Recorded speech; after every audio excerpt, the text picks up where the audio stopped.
Pada malam ini kita akan membahas tentang kelanjutan dari surat Ad-Duha, yaitu surat Al-Insyirah atau juga dikenal dengan surat Asy-Syarah.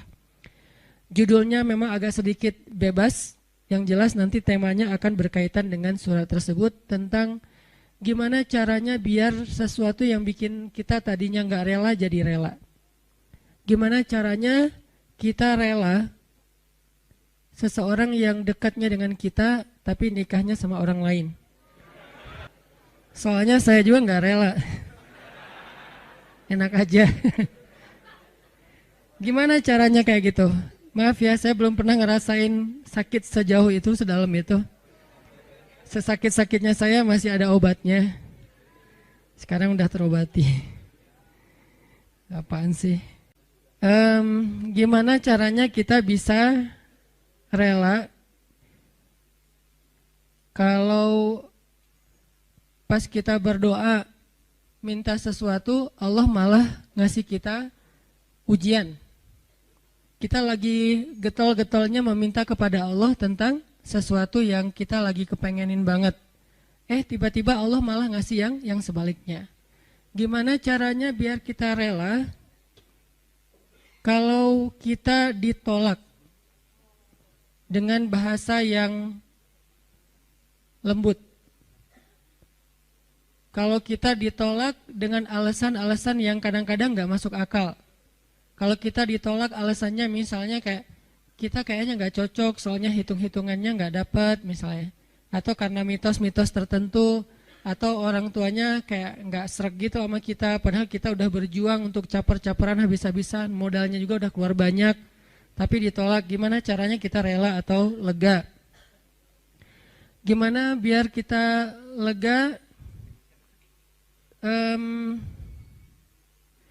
Ini ada nih. Kalau kita ke masjid pakai sendal eger, pulangnya nyeker. Siapa nih? Terus banyak yang jawabannya politik gitu, gak usah dibaca. Nah gitu-gitu deh. Ada beberapa yang agak-agak unik. Tapi yang paling unik yang tadi. Kita udah kegeeran banget, dia dekat sama kita tapi jadiannya sama orang lain. Dan orang lain itu bukan siapa-siapa, teman.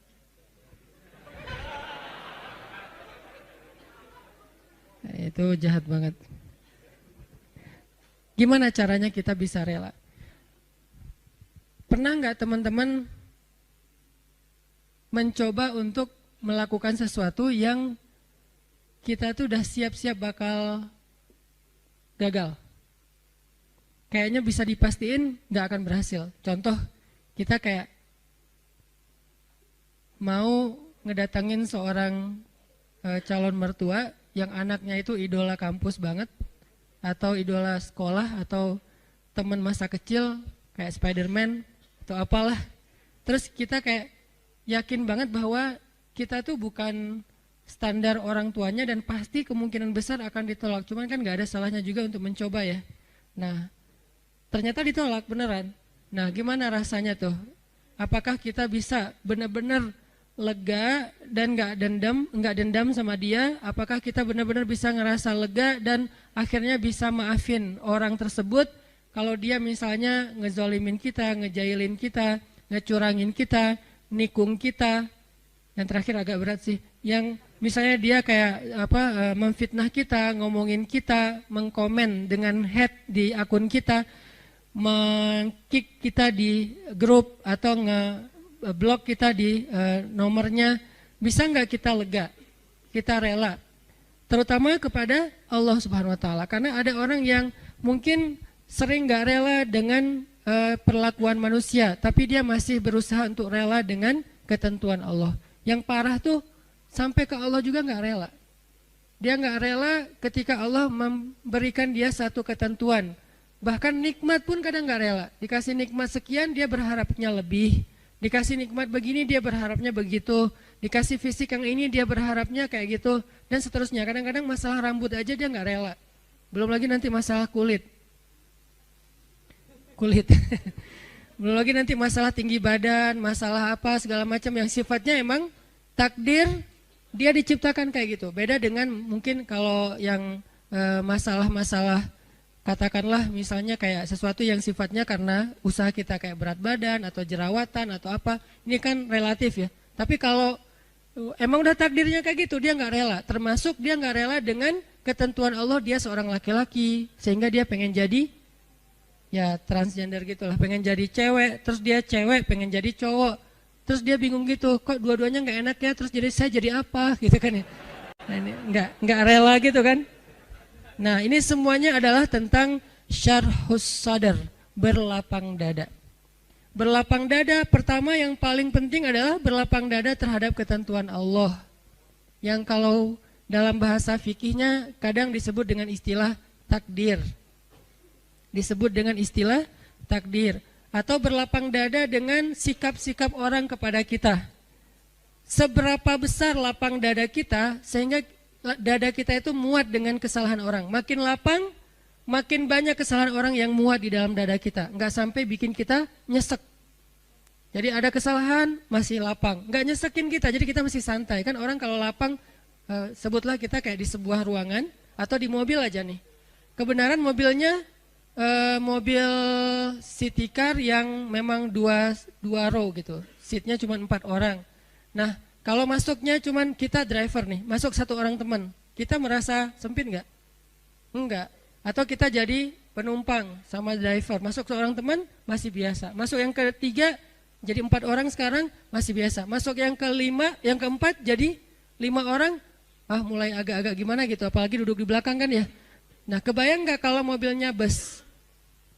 Kalau mobilnya city car yang mungkin cuman muat 4 orang nyamannya, terus diisi 5 orang, jadinya gimana? Nggak nyaman kan? Tapi kalau bus diisi 5 orang, masih nyaman, leluasa, karena emang isinya harusnya 35, 40. Nah artinya dada kita itu sesek tergantung kelapangannya, bukan tergantung masalahnya. Ada orang yang masalah sepele bikin dia nyesek. Ada orang yang masalahnya udah luar biasa, dia masih kayak biasa-biasa aja. Kenapa? Bedanya bukan masalahnya, tapi yang membedakan itu adalah syarhus sadarnya, lapang dadanya. Ada orang ketika diomongin dengan satu komen negatif, hate yang masih wajar lah ya. Cuman kayak misalnya bilang ria gitu doang. Dia udah langsung rame gitu, udah langsung di replay, langsung terus dia kayak ngedebat gitu, langsung di blok, langsung dia kalau perlu akunnya juga ditutup, dia nggak mau pakai lagi Instagram pundung gitu. Pundung Visosmed misalnya, ini gara-gara apa? Gara-gara ada satu haters yang satu kata doang, ria, sombong. Ini artinya bukan masalahnya terlalu besar, tapi dadanya mungkin belum lapang. Dan itu juga berlaku kepada pasangan, berlaku kepada keluarga, berlaku kepada orang tua, berlaku kepada guru, berlaku kepada banyak urusan hidup kita. Kadang-kadang satu kata bikin kita nyesek. Tapi ada orang lain yang udah 1000 kata dan katanya semuanya bold, dia biasa-biasa aja. Kenapa? Mungkin 2 kemungkinan. Dia orangnya cuek, orang yang nggak mau ngikutin kayak gitu-gitu, dan itu juga bisa jadi buah dari kelapangan dada. Atau kemungkinan kedua adalah dia dadanya emang lapang, hatinya emang lapang. Sehingga salah satu yang kita selalu doain itu apa? Rabbi syrahli, malah sebelum yang lain-lain, Rabbi syrahli sadri. Inilah yang diminta oleh Nabi Musa ketika Nabi Musa diutus kepada Firaun. Allah berfirman di surat Toha, idhab ila Firaun innahu tagha. Pergilah kamu kepada Firaun, dia itu jahat banget. Tagha itu jahat banget. Tagha itu zalim banget. Tagha itu durhaka. Tagha itu sangat sombong. Tagha itu udah luar biasa kejahatannya. Bukan lagi orang yang kejahatannya masih wajar. Udah di atas wajar, namanya tagha. Innahu tagha. Firaun itu luar biasa jahatnya. Apa kata-kata Musa? Musa nggak bilang ya Allah beri saya senjata. Karena kalau Musa minta senjata, Allah bakalan kasih senjata yang bisa ngalahin Firaun. Musa nggak bilang ya Allah kasih saya misalnya harta supaya saya bisa ngebeli semua kekayaan Firaun, kekuasaan Firaun saya bayarin aja lebih daripada Korun. Malah yang diminta oleh Musa dalam misi yang sangat berat itu apa? Qala rabbi syrahli sadri. Itu pertama yang diminta sama Musa. Musa berdoa setelah Allah memberi dia perintah, kata Musa, Rabbi syrahli sadri. Ya Allah lapangkan dada saya. Baru yang kedua, wa yassirli amri. Ya Allah mudahkan urusan saya. Jadi kalau dadanya udah lapang, maka urusannya jadi mudah. Kalau dadanya udah lapang, maka hidupnya jadi mudah. Kalau dadanya udah lapang, maka hubungan dengan pasangannya jadi mudah. Kalau dadanya udah lapang, maka hubungannya dengan partner atau teman kerja, tim bisnis kita jadi mudah. Kalau dadanya udah lapang, maka teamwork kita dalam suatu usaha sosial, gerakan dakwah atau apapun jadi mudah. Wa yassir li amri. Baru setelah itu, wahlul 'uqdatan min lisani yafqahu qauli. Selesai? Belum. Yang kita nggak bacain, yang keempatnya, waj'al li waziram min ahli Haruna akhi. Dan beri saya juga seorang pendamping yang dia pintar ngomong, dan dia itu lebih ngerti realitasnya, lebih tahu apa yang terjadi di sana, saudara saya Harun, supaya kami bisa sama-sama berdakwah kepada di sisimu ya Allah. Jadi yang pertama banget diminta oleh Musa, menghadapi Firaun aja lapang dada. Kenapa? Karena kalau Allah kasih kelapangan dada untuk Musa, kejahatan Firaun itu nggak bikin Musa nyesek. Kebayang ya, orang yang lapang dada diperlakukan oleh Firaun aja masih belum nyesek. Gimana kalau suaminya bukan Firaun? Kan banyak ibu-ibu atau istri-istri bertanya, Ustadz gimana menghadapi suami yang pemarah, suami yang galak, suami yang nggak setia, suami yang suami. Sekian banyak kesalahan suaminya. Lebih besar mana dengan kesalahan Firaun? Pastinya lebih besar Firaun. Dan kita nggak membandingkan suami dengan Firaun ya. Artinya emang